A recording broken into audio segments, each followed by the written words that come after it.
Assalamualaikum warahmatullahi wabarakatuh. Waalaikumsalam warahmatullahi wabarakatuh. Selamat siang, apa kabar semua? Baik, Bu. Baik. Oke. Sebelum kita memulai perkuliahan kita pada siang hari ini, marilah kita berdoa menurut agama dan kepercayaan masing-masing. Berdoa dimulai.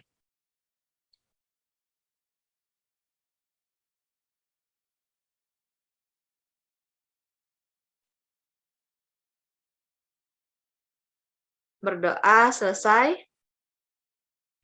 Nah, sebelumnya Ibu akan kasih sesuatu, bisa simak sebuah video. Apa sudah terlihat? Sudah, Bu, sudah. Baik, silakan disimak ya. Dana pensiun.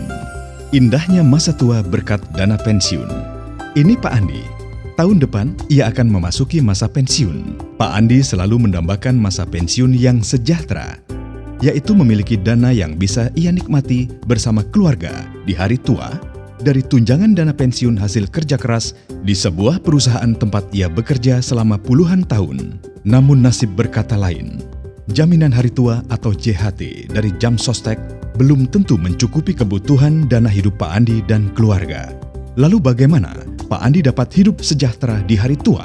Sedangkan di umur Pak Andi sekarang, akan sangat sulit baginya untuk mencari pekerjaan baru. Memberikan tunjangan pensiun bagi para pegawai belum menjadi sebuah kewajiban bagi perusahaan, terutama perusahaan swasta. Tidak semua perusahaan membangun DPPK atau dana pensiun pemberi kerja yang memberikan jaminan dana pensiun sepanjang hidup setelah pegawai mencapai masa pensiun. Oleh sebab itu, kita yang tidak memiliki tunjangan pensiun dari perusahaan tempat bekerja wajib merencanakan dan mempersiapkan dana pensiun mandiri sejak sekarang. Selain kita dapat berinvestasi dalam berbagai instrumen investasi, kita juga bisa mempersiapkan dana pensiun mandiri melalui DPLK atau Dana Pensiun Lembaga Keuangan. DPLK menyediakan fasilitas untuk kita dalam menata masa depan mandiri dan sejahtera. Melalui pembukaan rekening mulai dengan uang yang relatif kecil sebesar Rp500.000, Anda dapat membuka rekening DPLK di beberapa perusahaan asuransi dan bank-bank terkemuka. Jadi, rancang masa pensiun dengan DPLK agar kita bersama keluarga dapat menikmati hari tua dengan damai dan sejahtera. Segera langkahkan kaki Anda ke DPLK terdekat yang memiliki izin resmi dari OJK. Cerdas mengelola masa depan sejahtera. Sikapi uang dengan bijak. Otoritas Jasa Keuangan, lembaga pengawas industri jasa keuangan yang terpercaya. Baik. Kalau ngelihat dari video tadi, kira-kira hari ini kita ngebahas tentang apa ya? Dana pensiun. Betul, betul sekali. Baik, di sekitar para mahasiswa ada nggak keluarganya atau kerabatnya yang sekarang ini memasuki usia pensiun? Ada? Apa itu orang tuanya, apa itu om tantenya, apa itu kakek neneknya yang sudah memasuki usia pensiun? Ada? Nggak ada, Bu. Udah ada. Yang lain gimana? Yang Tidak lain ada, Bu. Tidak ada, Bu. Oh, tidak ada. Oh, iya, ya. Kenapa? Karena Ibu pengen tahu bagaimana beliau-beliau itu mengisi hari di masa tuanya. Baik, Ibu masuk ke dalam materi. Capaian pembelajaran mata kuliahnya adalah mahasiswa mampu menguasai secara mendalam pengetahuan tentang pensiun. Kemudian, di manajemen investasi ini merupakan mata kuliah yang membekali pengetahuan dan keterampilan mahasiswa dengan mengedepankan penguasaan topik utama, salah satunya adalah tentang pensiun.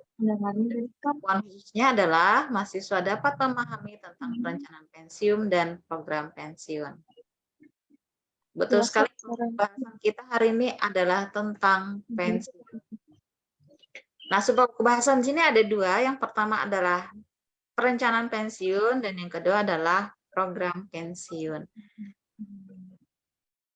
Nah, siapa di sini yang sudah kepikiran untuk menyisihkan penghasilannya untuk pensiun? Apa sudah ada kepikiran untuk persiapan dana pensiun? Ada, Bu. Ada. Gimana caranya? Dengan cara apa? Menabung. Menabung. Menabungnya berupa apa misalnya? Nabungnya Saham. rekening. Ada yang sudah punya saham, bagus sekali. Ya, kenapa?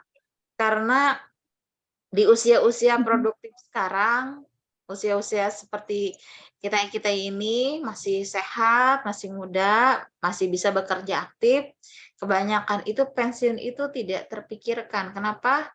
Karena nanti-nanti aja, waktunya masih panjang kayak gitu. Padahal sebenarnya semakin kita masih sehat, masih muda, masih bisa bekerja aktif, perencanaan pensiun sejak dini itu sangat bagus dipersiapkan. Nah, fenomenanya kalau di Indonesia ini adalah udah nih gampang kalau nanti masalah pensiun nanti persiapannya adalah lebih ke properti atau membeli aset. Contohnya gini, saat ini stay-nya di Buntok nih, tinggalnya di Buntok. Terus nanti kalau misalnya sering bepergian misalnya ke Banjarmasin, nanti beli rumahan di Banjarmasin. Nah, nanti kalau punya perumahan sering bepergian lagi ke Palangkaraya, beli lagi perumahan di Palangkaraya. Udah tuh, di Buntok sudah punya, di Palangkaraya sudah punya, di Banjarmasin sudah punya. Nah, suatu ketika sering nih perjalanan nih sampai ke Jakarta sana tuh, bolak-balik. Ketimbang kita nginap-nginap di hotel, mending kita ambil lagi perumahan di Jakarta. Nah, itu sudah ada 4 rumah tuh yang harus diurus. Kenapa?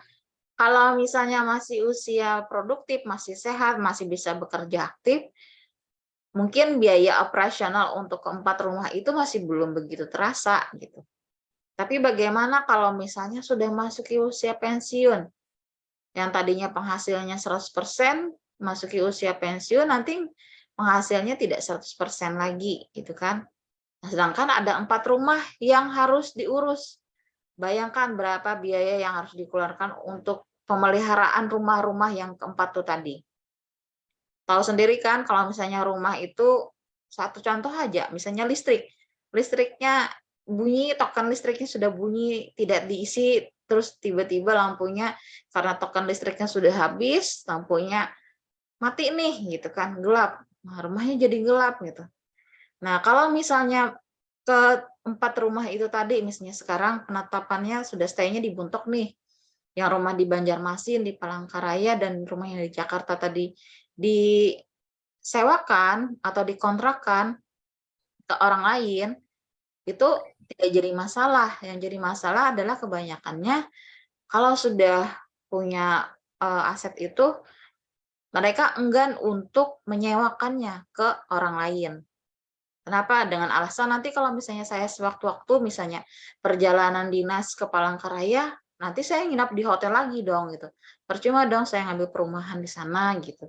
Jadi alasannya seperti itu. Jadi nggak mau tuh rumahnya itu disewakan atau dikontrakkan, yang pada dasarnya itu sebenarnya meringankan juga untuk biaya pemeliharaannya. Kalau misalnya sudah seperti itu, oke, pada saat ini di usia produktif sekarang ini masih bisa nih mengcover keempat rumah ini. Bagaimana kalau misalnya nanti sudah memasuki usia pensiun? Tadinya misalnya penghasilannya saat ini misalnya 5 juta rupiah. Nanti kalau sudah masuki pensiun kan penghasilannya tidak 5 juta rupiah lagi kan? Misalnya taruhlah misalnya untuk pegawai negeri yang tadinya 5 juta, dia misalnya terima misalnya hanya 4 atau 3 jutaan lah, 3 juta dia terima. Nah, otomatis untuk pemeliharaan untuk keempat rumah itu kan memerlukan biaya yang besar gitu. Biaya yang banyak, dan itu adalah kesalahan Gimana caranya? Sedangkan kalau properti ini kan kalau dijual kan tidak semudah kita menjual seperti investasi di emas. Kalau emas kan kita punya, kita jual atau kita gadaikan itu mudah. Tapi kalau untuk rumah itu agak susah untuk dijualkan dengan waktu yang singkat gitu.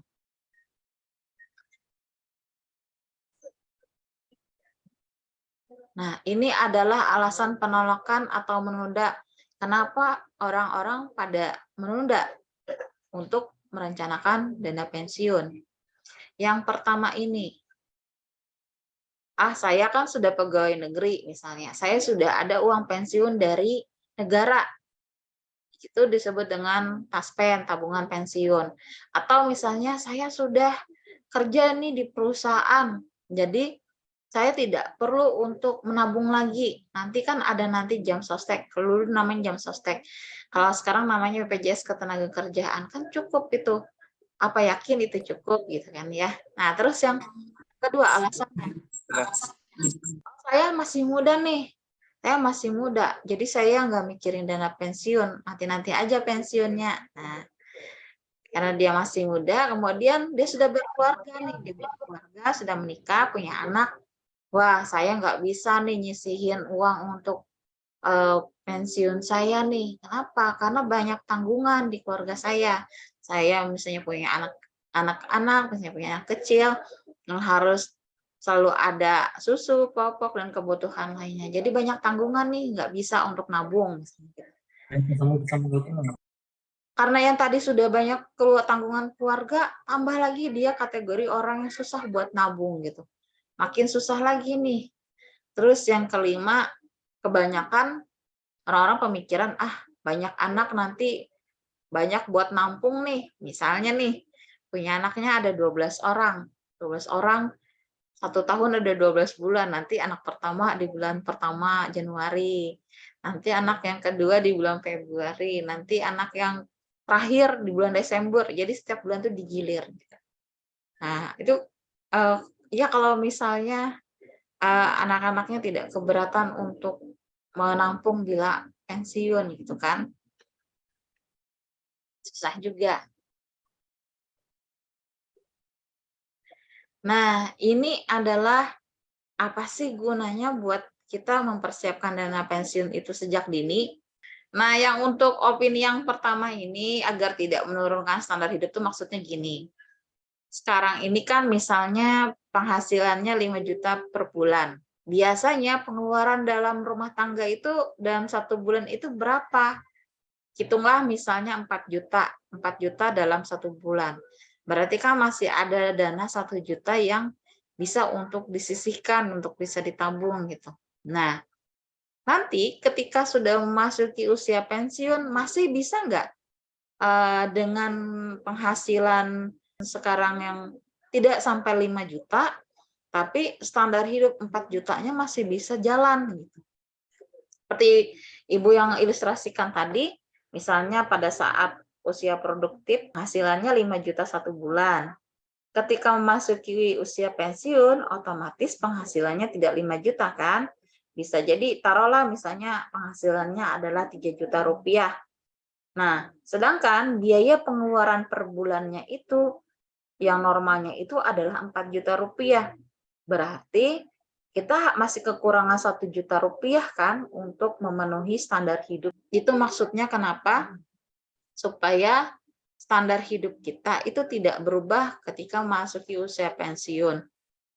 Yang kedua, tidak kesulitan keuangan di kala pensiun. Manakala penghasilan tidak seoptimal yang dulu-dulu lagi. Terus yang ketiga, bisa mandiri ketika masa pensiun tiba. Dengan harapan yang keempat tidak menyusahkan anak-anak ataupun keluarga. Kalau kita sudah punya dana pensiun sendiri, kita bisa menikmatinya untuk kehidupan yang akan datang gitu. Tidak lagi merepotkan, tidak lagi mikir aduh nanti saya mau ngapain ya, atau nanti saya perlu bantuan anak sama keluarga saya ya gitu. Nah, kita tahu kan kebutuhan kan pasti akan selalu ada. Dan yang terpenting adalah memiliki dana darurat untuk biaya pengobatan. Jadi Ibu kasih nih uang 100.000. Ayo silakan uang 100.000-nya dibawa ke warung makan. Kita bisa mengukur nih. Oh, tadi saya makannya pecel lele misalnya 35.000. Saya minumnya misalnya es teh 5.000. Berarti yang saya keluarkan, yang harus saya bayarkan adalah sekitar 40.000. Kita bisa ngukur. Tapi kalau misalnya uang 100.000 kita bawa untuk berobat, kita nggak tahu nih, nanti obatnya jenis apa ini yang diresepin dokter. Nanti biaya konsultasi dokternya berapa, biaya tindakan dokternya berapa ya, gitu. Cukup nggak uang 100.000 kira-kira? Kalau misalnya ibu ilustrasikan seperti tadi, 100.000 ibu kasih untuk ke warung makan, 100.000 ibu kasih untuk biaya berobat ke dokter gitu. Kira-kira kalau misalnya 100.000 untuk ke rumah makan, kira-kira cukup nggak? Cukup. Cukup. Nah, kalau 100.000 ibu kasih untuk biaya pengobatan gimana? Cukup nggak? Belum tentu. Belum. Belum tentu cukup, Bu. Makanya itu. Jadi, selain mempersiapkan dana pensiun, alangkah lebih baiknya kalau kita juga punya asuransi untuk mengcover pengobatan juga.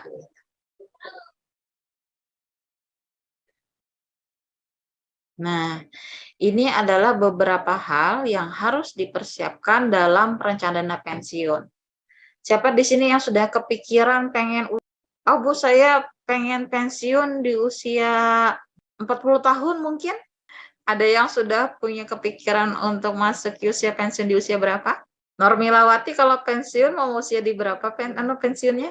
Kalau itu belum tahu lagi, Bu. Belum kepikiran, tapi mungkin ya sampai kuat, Bu. Kalau masih sehat gitu ya. Nah, fenomenanya ini kenapa? Karena generasi muda zaman sekarang tuh sudah bisa nantiin, saya nggak mau capek-capek kerja deh, saya nggak mau kerja sampai tua deh gitu. Saya pengen di usia sekarang saya kerja keras, nanti di usia misalkan 40 atau 50 tahun saya sudah pensiun misalnya. Nah, kita bisa mikirin nih dari sekarang, oh nanti saya pensiun di usia berapa ya? Nah, kalau misalnya yang lain di usia berapa? Nah, jadi kita, nah, kenapa nih Bu harus dipersiapkan usia kita mau pensiun di berapa? Karena itu ada hubungannya dengan kita berapa sih, menghitung lagi nih, berapa sih biaya per bulan yang kita harapkan untuk masuki usia pensiun tadi. Misalnya nih, seperti ilustrasi Bu tadi, kalau misalnya kita biaya hidupnya 1 bulan 4 juta, berarti kita harus punya dana sehat di atas daripada itu per bulannya. Misalnya kita punya uang saat ini hanya penghasilan 5 juta, terus biaya pengeluaran bulanannya 4 juta, wah kayaknya tuh terlalu mepet tuh. Berarti kita harus, apakah itu kita punya usaha lain gitu, punya usaha tambahan, atau misalnya kita punya hobi yang bisa menghasilkan seperti misalnya beternak burung puyuh misalnya, atau beternak ikan, atau beternak ayam gitu. Nah, semuanya itu bisa menghasilkan. Nah, setelah itu kita tentukan berapa lama uang itu yang mau kita gunakan untuk pensiun. Kira-kira cukup nggak ya tabungan saya ini kalau misalnya saya pakai setiap bulannya dengan jangka waktu yang berapa lama. Nah, dan tentukan tabungannya investasinya di wahana apa. Rekan-rekan mahasiswa mau ke emas, apakah mau di saham, apa mau di reksadana, apa di obligasi. Sekarang bisa ditentukan, dipilih nih, oh kira-kira saya nggak ngerti deh di sini, saya lebih senangnya di sini, di emas misalnya. Saya nggak ngerti saham, Bu. Saya senangnya menabung di emas, ya udah, di saving dari sekarang, dipersiapkan dari sekarang. Oke, sebelumnya dari sini ada yang ingin ditanyakan dulu sebelum Ibu masuk ke program pensiun?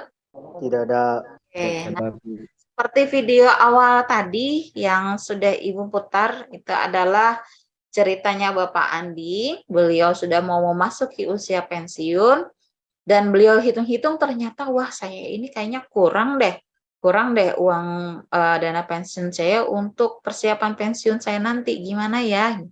Padahal misalnya Pak Andi tadi sudah mendapatkan dana pensiun dari perusahaannya tempat dia bekerja. Nah, kita bisa mempersiapkan pensiun kita Karena menurut Pak Sentano ini ada 3 sumber penghasilan pensiun. Yang pertama ini adalah jaminan sosial.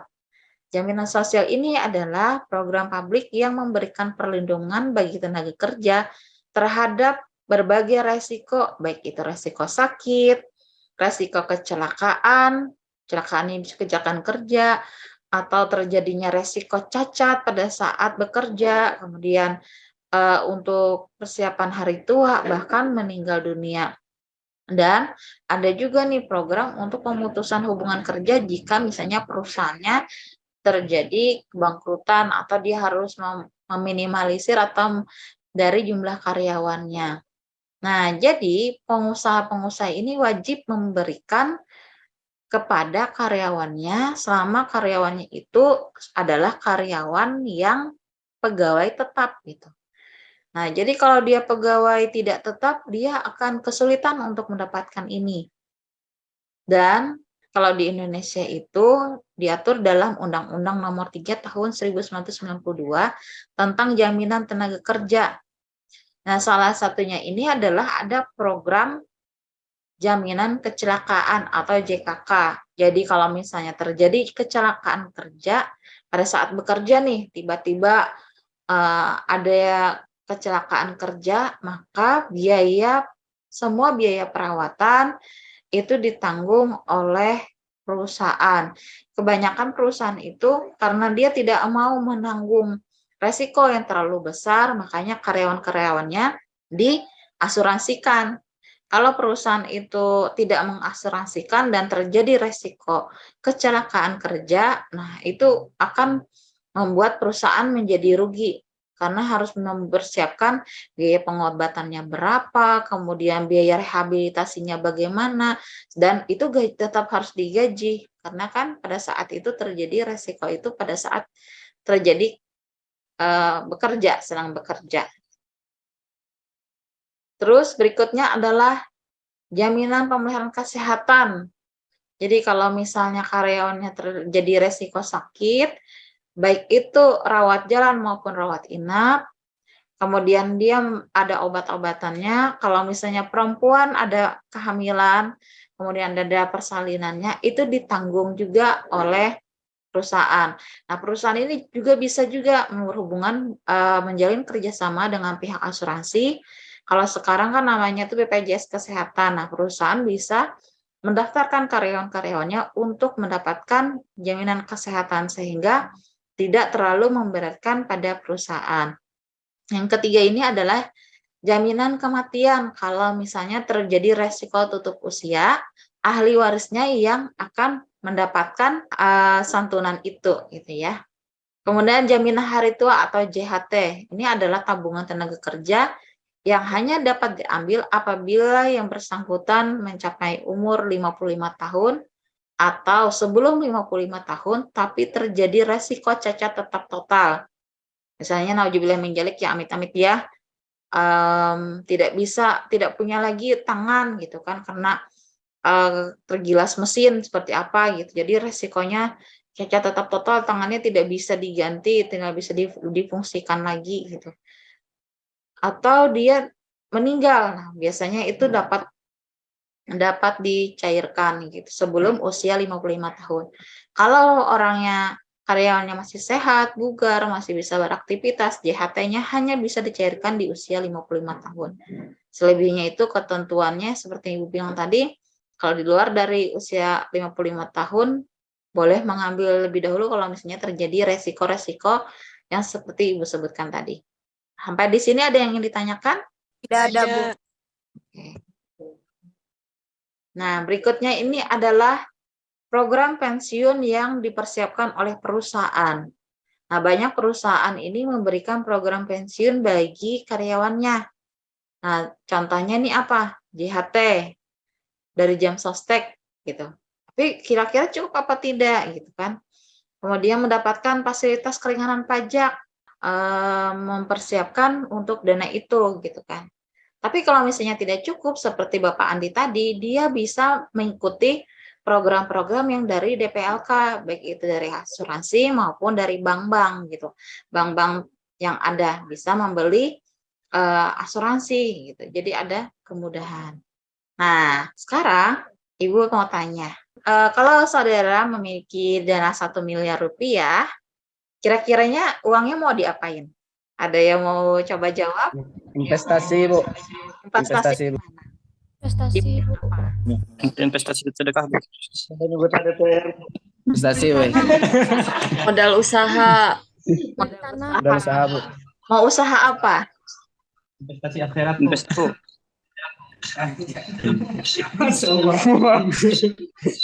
Pastikan kemana uangnya? Investasi ke perusahaan-perusahaan, Bu. Perusahaan. Perusahaan atau kerja sama perusahaan atau kayak gimana? Seperti membeli truk, Bu, untuk Ya, membeli tempat pekerjaan alat berat. Oh Ya, gitu. kalian. Nanti alat-alat berat seperti truk tadi atau sebagai ekskavator itu mau disewakan atau mau dikelola sendiri? Sewa. Aduh, disewa. Kalau yang lain ada lagi kalau misalnya dapat uang 1 miliar nih mau diapain uangnya? Beli tanah, Bu. Beli tanah. Terus tanahnya diapain? Dijual, Bu, nanti kalau harganya naik. Tidak dibangun aset-aset seperti biasanya kayak barak, kos-kosan gitu. Bisa juga. Kalau yang kedua ini, kalau misalnya bagaimana saudara mempersiapkan masa pensiun nanti gimana caranya? Ada yang mau coba jawab? Nanti saya masuk usia pensiun, saya pengen ngapain ya? Persiapannya apa aja ya? Apa ada ingin misalnya, oh Bu nanti saya membuka usaha, oke. Nanti saya Bu bikin peternakan sapi misalnya gitu. Ada yang pengen seperti itu? Atau saya nanti Bu pengen jadi ibu kos, misalnya membuka kos-kosan berapa ratus pintu misalnya. Baik, materi Ibu sampai di sini.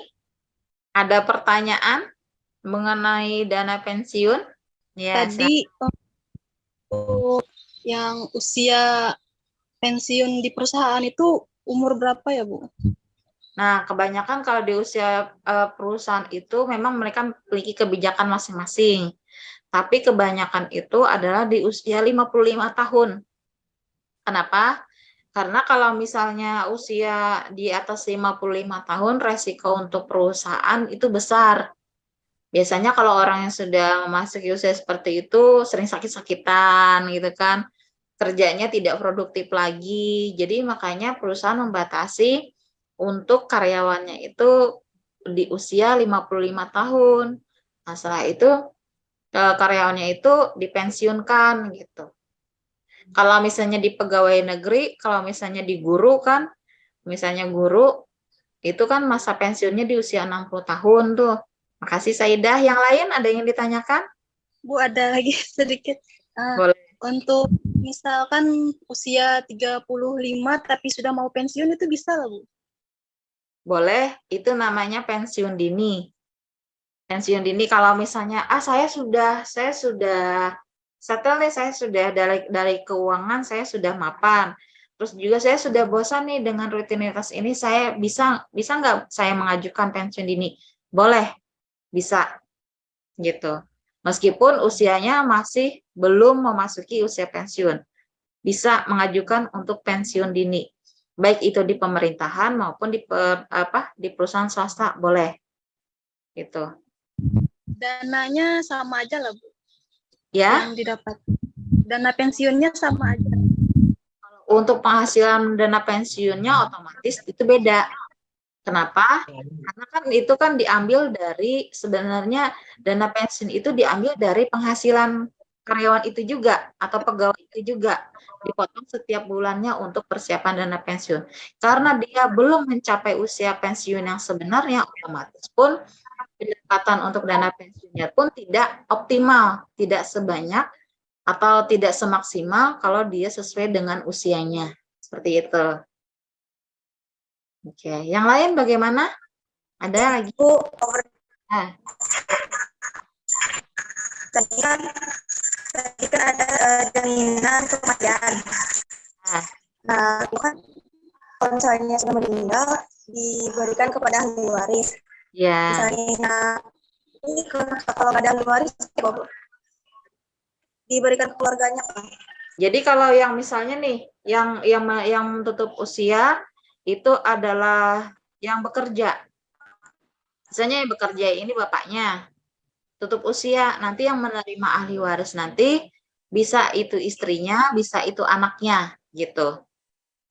Tapi nggak bapaknya ya, karena bapaknya sudah dikubur, sudah dimakamkan. Nanti bahaya, nanti bapaknya yang terima untuk asuransi kematiannya. Jadi yang menerima itu adalah ahli waris yang sudah ditentukan. Misalnya kalau misalnya punya istri, biasanya ke istri dulu. Kalau ternyata istrinya juga meninggal, ke ahli waris, sebetulnya anak-anaknya yang sah, yang berhak untuk mengajukan klaim atas asuransi jiwanya. Gitu. Bagaimana Isma?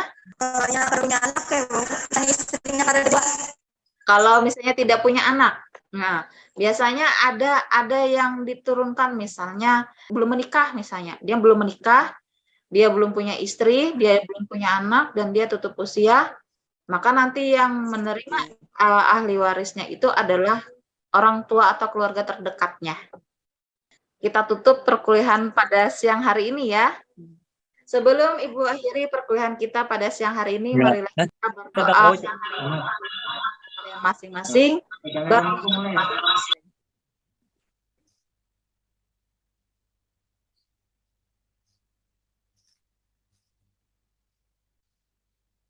Berdoa selesai. Terima kasih semua. Warahmatullahi wabarakatuh. Waalaikumsalam warahmatullahi wabarakatuh. Makasih ya. Ya, Bu. Ya, Bu. Dadah, Bu. Dadah, Dik. Selamat jalan. Dadah, Ibu.